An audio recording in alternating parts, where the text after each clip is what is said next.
আসসালামু আলাইকুম ওয়া রাহমাতুল্লাহি ওয়া বারাকাতুহু। পঞ্চম শ্রেণীর বন্ধুরা, আশা করছি তোমরা ভালো আছো।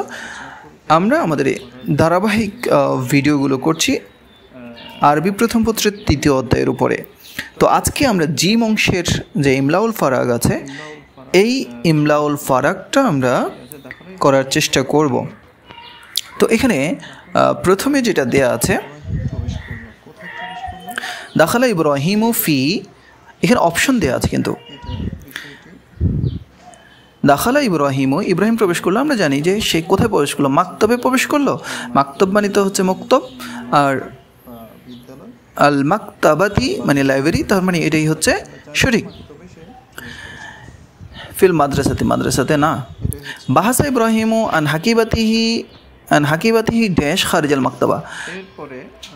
ইব্রাহিম খুঁজ করতে লাগলো, বাহাসা মানে হচ্ছে খুঁজতে লাগলো, আন হাকিবাতিহি তার ব্যাগ, ড্যাশ খারিজাল মাকতাবাতি লাইব্রেরির বাহিরে।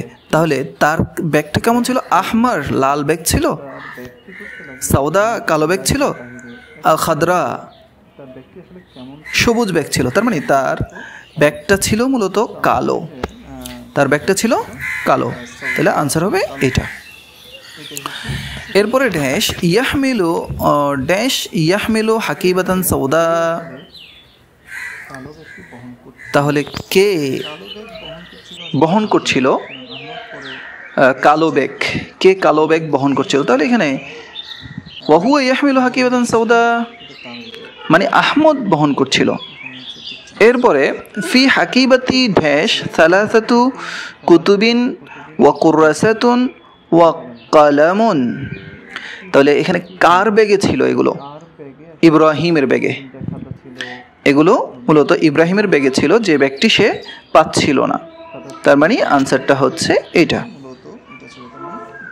তাহলে আমরা আজকে এই মাধ্যমে ইমলাউল ফারাগ অংশটুকু আমরা আনসার করার চেষ্টা করেছি। আশা করছি তোমরা বুঝতে পেরেছো।